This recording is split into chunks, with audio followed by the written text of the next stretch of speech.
Hello students, मैं अंकुश गुप्ता आज आपके सामने बेटा +1 अकाउंटेंसी का जो 14th चैप्टर है ट्रायल बैलेंस एंड एरर वो मैं आपके सामने लेकर आया हूँ। तो बेटा हमने फर्स्ट पार्ट तक इसके बारे में अच्छे से पढ़ा था कि ट्रायल बैलेंस को जिसमें क्वेश्चंस आते हैं वो किस तरीके से कैलकुलेट किए जाते हैं। मैंने आपको लास्ट टाइम बहुत अच्छे से बता दिए थे। बेटा अब सेकेंड पार्ट में हम एक क्वेश्चन को और अच्छे से देख कर लेते हैं कि ट्रायल बैलेंस के क्वेश्चन को किस तरीके से हमें कंप्लीट करना है। तो चलिए देखते हैं हम इस क्वेश्चन को।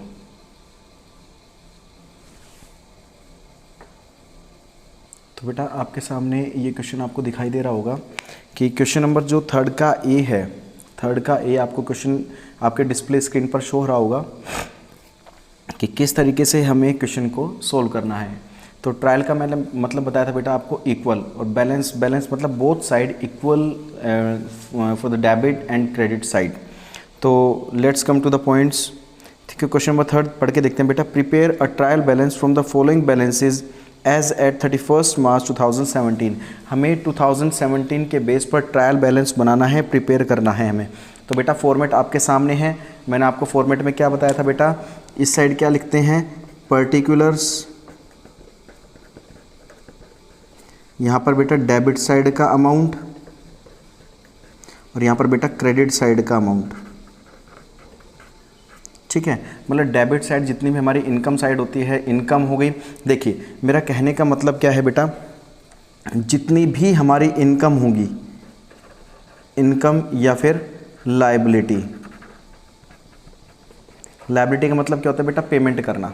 ठीक है, वो दोनों ही क्या हो जाएगी हमारी क्रेडिट। ठीक है, और जितने भी हमारे एक्सपेंसेस होंगे यानी कि खर्चे होंगे, और जितनी भी हमारी एसेट्स होगी वो बेटा उसका बैलेंस क्या होता है, आप डेबिट साइड उसको पुट कर सकते हैं। तो कहने का मतलब क्या है कि जितने भी खर्चे हो गए या एसेट्स होगी वो हमारी डेबिट साइड मेंशन होती है, जितनी भी हमारी लायबिलिटीज़ है या इनकम है वो हमारी क्रेडिट होती है।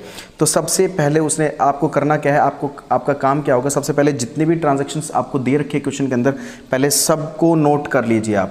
देखो स्टार्टिंग से लेके सबसे पहला क्या है बेटा, स्टॉक 1 अप्रैल 2016 का। बेटा ये 1 April that means opening stock. Then purchase,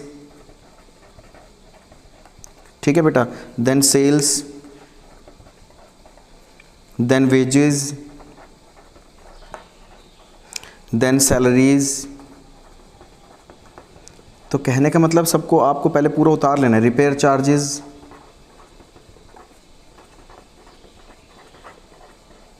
then उसके बाद बेटा commission received,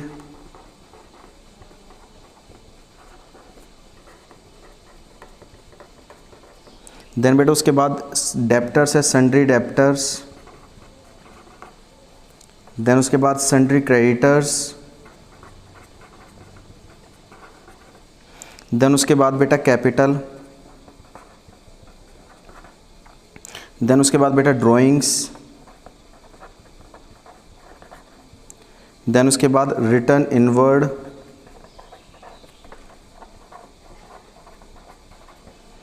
then return outward,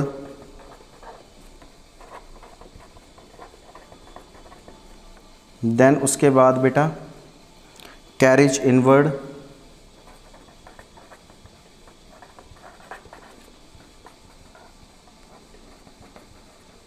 ठीक है बेटा यहाँ तक हमने लिख लिया। उसके बाद क्या करें, कैरेज आउटवर्ड। ठीक है, तो हम इसको यहाँ पर मेंशन कर लेते हैं। कैरेज इनवर्ड तक हो गया बेटा, carriage outward, carriage outward. Then उसके बाद है बेटा furniture, then motor car, then उसके बाद कैश इन हैंड, देन उसके बाद bank overdraft,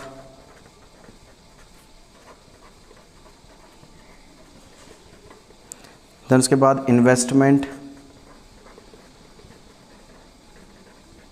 then interest on investment, interest on investment. तो हमने ये कंप्लीट लिख लिया है। अभी इसका हमारा काम क्या है बेटा, हमने जब सारी ट्रांजैक्शंस लिख ली है, अब हमारा काम आता है वैल्यू पुट करने का। वैल्यू किस तरीके से पुट करेंगे, चलिए आते हैं देखते हैं। तो बेटा सबसे पहला आता है ओपनिंग स्टॉक। ओपनिंग स्टॉक आपके पास 28,800 का है ओपनिंग स्टॉक, यानी कि आपने जब बिज़नेस की स्टार्टिंग की थी, ओपनिंग की थी, तब आपने कुछ स्टॉक बिज़नेस के अंदर लगाया था। तो बेटा आप कहीं ना कहीं से खरीद के लाए थे तो आपने कुछ पैसा भी खर्च किया होगा अपने बिज़नेस को स्टार्ट करने के लिए। जो आपने स्टॉक लगाया है बिज़नेस के अंदर, गुड्स लगाए हैं, माल लगाया है, तो वो क्या है, आप कहीं ना कहीं से खर्चा करके लाए तो आपके लिए डेबिट हो जाएगा ये। तो डेबिट हमारे ऑल एक्सपेंसेस होते हैं 28,800। ठीक है बेटा, ये बात समझ में आ गई। उसके बाद परचेज़, आपने और गुड्स परचेज़ किया है तो बेटा कहीं ना कहीं आप जब किसी गुड्स को परचेज़ करके लाते हो तो कैश पेमेंट करके आओगे, तो खर्चा हो गया आपके लिए, तो 82,000 बेटा डेबिट साइड। ये बात समझ में आ रही होगी आपको। सेल्स, सेल्स का मतलब होता है बेटा, नेक्स्ट आता है सेल्स। सेल्स का मतलब गुड्स को बेचना, सेल्स का मतलब होता है बेचना। आपने किसी गुड्स को बेचा है तो बेटा आपके पास कैश आएगा तो आपकी इनकम है, तो बेटा इसको क्रेडिट साइड दिखा देना 1,60,000 से। ठीक है, ये बात समझ में आ गई होगी आपको अच्छे से। नेक्स्ट आता है बेटा वेजेस। वेजेस का मतलब बेटा पता है क्या होता है, मजदूरी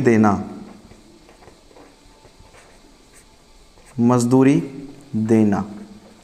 कंपनी क्या करती है बेटा, कई बार क्या होता है कि जो वेजेस, जो दिहाड़ी वाले मजदूर होते हैं जिन्होंने सुबह काम किया, शाम को अपनी मजदूरी लेके चले गए, ठीक है, उन्हें कहा जाता है वेजेस देना, उनको मजदूरी देना। तो कंपनी के लिए खर्चे हैं, ये खर्चे हैं, तो बेटा इसको डेबिट साइड दिखा देंगे 16,160। तो ये बेटा समझ में आ गया आपको। नेक्स्ट आता है बेटा सैलरी। सैलरी देखिए कंपनी के लिए खर्चे इनकम है बेटा, बिल्कुल खर्चे है, क्योंकि सैलरी कंपनी अपने एम्प्लॉय को सैलरी देती है, ना कि उनसे लेती है। देती है तो बेटा कंपनी के लिए क्या हो गया, खर्चे हो गए। तो खर्चे हो गए तो डेबिट साइड दिखा देंगे 6,400 से। ये बात समझ में आ गई आपको। नेक्स्ट आता है बेटा कमीशन रिसीव। देखो बेटा कंपनी को, नेक्स्ट आता है रिपेयर चार्जेस। रिपेयर, कुछ हमने कंपनी ने कुछ चीज़ रिपेयर करवाई है, उसके कुछ चार्जेस पे किए तो बेटा कंपनी के लिए खर्चे हो गए तो डेबिट साइड दिखा देंगे 500। नेक्स्ट आता है बेटा कमीशन रिसीव्ड। कमीशन रिसीव हुआ है, किसको, कंपनी के पर्पस से बना रहे हैं हम, ये जो भी खर्चे हैं या इनकम है वो कंपनी की है, तो कंपनी को कमीशन रिसीव हुआ है। कितने का कमीशन रिसीव हुआ है, 800 का। तो कंपनी के लिए बेटा इनकम होगी तो क्रेडिट साइड दिखा दो। नेक्स्ट आता है बेटा डेप्टर। डेप्टर्स मतलब पैसे, देनदार। डेप्टर का मतलब क्या होता है बेटा, देनदार, और क्रेडिटर का मतलब क्या होता है बेटा, लेनदार। पैसे देने वाला डेप्टर होता है, पैसे लेने वाला क्रेडिटर होता है। लेनदार मीन्स क्रेडिटर और देनदार मीन्स डेप्टर। अभी कंपनी के पर्पस से हम अकाउंट बना रहे हैं, तो कंपनी, सामने वाला व्यक्ति कंपनी को देगा। एक मिनट बात ध्यान सुनिए। डेप्टर मीन्स देनदार और क्रेडिटर मीन्स लेनदार। और भी कह सकते हैं, हम ये भी कह सकते हैं कंपनी को किसी की पेमेंट करनी है, देनी है, कंपनी को किसी की पेमेंट करनी है, डेप्टर है कंपनी के। या हम ये कह सकते हैं डेप्टर हमारी एसेट्स भी होती है। तो कंपनी के लिए खर्च हो गए क्योंकि कंपनी को पेमेंट करनी है, देने किसी के, तो खर्च हो गए तो किस साइड दिखा देंगे बेटा, डेबिट साइड 24,200। डेप्टर हमारी एसेट्स भी होती है। और क्रेडिटर मीन्स लेनदार, कंपनी को किसी से पैसे लेने हैं, तो बेटा इसके लिए इनकम हो गई तो क्रेडिट साइड। ये क्रेडिटर्स हमारी लायबिलिटी भी होती है, एक बात बता देता हूँ मैं आपको। और लायबिलिटी का बैलेंस ऑलवेज मैंने आपको क्या बता रखा है, क्रेडिट होता है, ये ध्यान रखना बेटा। डेप्टर लायबिलिटी, जो क्रेडिटर्स होते हैं, डेप्टर बेटा हमारी एसेट्स होती है, ये ध्यान रखना, और क्रेडिटर्स हमारी लायबिलिटी होती है। चलिए कैपिटल बेटा आपने कोई पूंजी लगाई है तो पूंजी आपकी ही तो है। आप कहीं भी पैसा इन्वेस्ट करते हो या कैपिटल आप कहीं भी पूंजी लगाते हो, तो आप पूंजी किस लिए लगाते हो, प्रॉफिट अर्न करने के लिए। तो कैपिटल आपकी क्रेडिट बैलेंस को क्रिएट करती है, ठीक है, 90,000। ठीक है, ये बात समझ में आ गई बेटा। नेक्स्ट आता है बेटा ड्राइंग्स मैंने आपको बताया था हमारे क्या होते हैं, पर्सनल खर्चे, पर्सनल एक्सपेंसेस हमारे क्या कहलाते हैं बेटा, ड्राइंग्स कहलाते हैं। तो खर्चे हो गए हमारे, पर्सनल एक्सपेंसेस है, तो बेटा डेबिट साइड दिखा देंगे 4,400 से। ये बात क्लियर है आपको, समझ में आ गई होगी। नेक्स्ट चलिए, नेक्स्ट आता है बेटा कि हमें क्वेश्चन में कह रखा है रिटर्न इनवर्ड। बेटा एक बात फिर मैं बता देता हूँ, रिटर्न इनवर्ड का मतलब क्या होता है, मैंने आपको प्रीवियस वीडियो में बताया था। रिटर्न इनवर्ड का मतलब क्या होता है, सेल्स रिटर्न। सेल्स रिटर्न, ठीक है। और रिटर्न आउटवर्ड का मतलब क्या होता है बेटा, दैट मीन्स परचेज रिटर्न, ठीक है, परचेज रिटर्न। तो कहने का तात्पर्य ये है बेटा, return inward means sales return और return outward means purchase return, ठीक है। इतना देख लिया करो बेटा, रिटर्न इनवर्ड है तो सेल्स रिटर्न। तो एक बात देखो, सेल्स का कौन सा बैलेंस होता है बेटा हमारे पास, जब सेल्स का क्रेडिट बैलेंस होता है तो सेल्स रिटर्न का क्या हो जाएगा, डेबिट बैलेंस। तो सेल्स रिटर्न का कितना हो जाएगा बेटा, डेबिट बैलेंस 7500 से, ठीक है। ये बात समझ में आ गई। रिटर्न आउटवर्ड का मतलब क्या होता है बेटा, परचेज रिटर्न, परचेज रिटर्न, ठीक है, परचेज रिटर्न। आप देखो परचेज का जब डेबिट बैलेंस होता है तो परचेज रिटर्न का क्या हो जाएगा, क्रेडिट बैलेंस। कितने से बेटा, ये 5600 से। नेक्स्ट आता है बेटा कैरेज। कैरेज का मतलब पता है क्या होता है बेटा, कैरेज का मतलब होता है किसी को भाड़ा पे करना। आपने कोई गुड्स मंगवाए कहीं से या कहीं भेज रहे हो तो आप क्या करोगे, उसको पेमेंट करोगे। आप जैसे मान लीजिए आपको कहीं एक जगह से दूसरी जगह आपको बस में जाना है, ठीक है, तो आप क्या करोगे, बस का भाड़ा पे करोगे, कैरेज पे करोगे।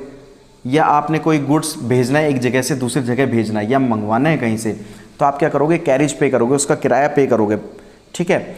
तो कहने का मतलब क्या है, कैरेज का मतलब होता है बेटा भाड़ा पे करना उसका। चाहे आप किसी भी ट्रांसपोर्ट को यूज़ करते हैं तो पे करोगे, तो बेटा चाहे कैरेज आपने मंगवाया हो चाहे भेजा हो कहीं, भाड़ा आपका क्या होगा, खर्चे हैं दोनों। तो कैरेज इनवर्ड कितना बेटा, 1640, ठीक है। और आउटवर्ड देखिए, चलिए नेक्स्ट आता है कैरेज आउटवर्ड। कैरेज आउटवर्ड बेटा मतलब वही, हमने कहीं माल भेजा है, आउटवर्ड मीन्स भेजा है, उसका भाड़ा पे किया है हमने, ठीक है। तो ये भी क्या हो जाएगा हमारा, डेबिट। खर्चे हैं तो 3200 से डेबिट साइड, बेटा ये डेबिट साइड है और ये क्रेडिट साइड है, ठीक है। चलिए नेक्स्ट है हमारे पास बेटा फर्नीचर। फर्नीचर हमारी बेटा एसेट्स होती है, फर्नीचर हमारी एसेट्स होती है। एसेट्स का कौन सा बैलेंस होता है, डेबिट साइड। तो डेबिट साइड 12000 से हम दिखा देंगे। देन नेक्स्ट आता है बेटा मोटर कार। मोटर कार भी हमारी क्या है बेटा, एसेट्स है। एसेट्स है तो हम किस साइड दिखा देंगे, डेबिट साइड, क्योंकि खर्चे हैं हमारे बेटा ये। Cash, cash in hand, cash भी आपकी क्या होती है बेटा, एसेट्स होती है। एसेट्स होती है तो बेटा इसको भी डेबिट साइड दिखा देंगे 4700, क्योंकि सबको डेबिट दिखाना है जो भी एसेट्स होती है। नेक्स्ट आता है बेटा बैंक ओवरड्राफ्ट। बैंक ओवरड्राफ्ट मैंने आपको लास्ट टाइम भी बताया था, लास्ट वीडियो में बताया था। बैंक ओवरड्राफ्ट का मतलब क्या होता है, जब भी आपको आपके बैंक अकाउंट में जितने पैसे हैं उससे ज़्यादा की आपको अगर कोई नीड पड़ती है, ज़रूरत पड़ती है, तो बैंक आपको एक ड्राफ्ट इशू करता है जिसे आपने किसी टाइम में थोड़े दिन बाद आपको पे भी करना होता है बैंक को। तो ये हमारी लायबिलिटी क्रिएट हो जाती है। बैंक ओवरड्राफ्ट हमारी लायबिलिटी होती है। लायबिलिटी का कौन सा बैलेंस होता है, क्रेडिट। तो 25400 से हम क्रेडिट कर देंगे। नेक्स्ट आता है बेटा इन्वेस्टमेंट। इन्वेस्टमेंट का मतलब क्या होता है, आप अपना पैसा कहीं भी इन्वेस्ट करते हो। तो इन्वेस्टमेंट हमारी क्या होती है, एसेट्स को बढ़ाती है। एसेट्स को बढ़ाती है तो बेटा इन्वेस्टमेंट हमारी क्या हो जाएगी, डेबिट साइड 20000 से। और आप कहीं भी पैसा इन्वेस्ट करते हो तो आपको इंटरेस्ट क्या होगा, उस इन्वेस्ट पर इंटरेस्ट आपको मिलेगा या आप पे करोगे, बेटा बिल्कुल मिलेगा। अगर हम कहीं भी पैसा अपना इन्वेस्ट करते हैं तो उस पर इंटरेस्ट हमें मिलता है तो आपकी इनकम हो जाती है 2400 से, ये आपका क्रेडिट साइड। अभी हमने सारी बेटा ट्रांजैक्शंस कर ली हैं। अभी आपको क्या करना है, इनका बेटा टोटल करना है। अगर आपका टोटल इक्वल आता है दैट मीन्स समझ लीजिए आपका आंसर बिल्कुल ठीक है। टोटल का मतलब क्या है बेटा, जितना भी आपका डेबिट बैलेंस, ये डेबिट बैलेंस, ठीक है, ये डेबिट बैलेंस और क्रेडिट बैलेंस, ठीक है, ये क्रेडिट बैलेंस, आप दोनों का टोटल करोगे तो आपका आ जाएगा बेटा, ये इनका टोटल कर लीजिए एक बार। टोटल करेंगे आप तो इसका डेबिट साइड का टोटल आ जाएगा 2,91,500। ऐसे ही क्रेडिट साइड का टोटल करेंगे तो इसका भी आ जाएगा 2,91,500। तो आपका आंसर इक्वल आती समझ लेना, आपका आंसर बिल्कुल ठीक है, आपका आंसर मैच हो चुका है और आपका क्वेश्चन बिल्कुल भी गलत नहीं है। तो बेटा ये आप पूरा इसका स्क्रीनशॉट ले सकते हैं। कोई अगर डाउट है तो आप इसका स्क्रीनशॉट ले लीजिए, ये लीजिए, ठीक है बेटा, और ले लीजिए स्क्रीनशॉट। तो आपको अच्छे समझ में आ गई होगी। अगर बेटा फिर भी कोई डाउट आता है तो आप हमसे फ़ोन करके पूछ सकते हैं, कांटेक्ट करके पूछ सकते हैं, हम आपके हर प्रॉब्लम का सॉल्यूशन करेंगे। तो बेटा अब ये चैप्टर बिल्कुल ख़त्म हुआ। नेक्स्ट वीडियो में नेक्स्ट चैप्टर के साथ हम फिर मिलेंगे। सेफ रहिए, सुरक्षित रहिए। जय हिंद, जय भारत।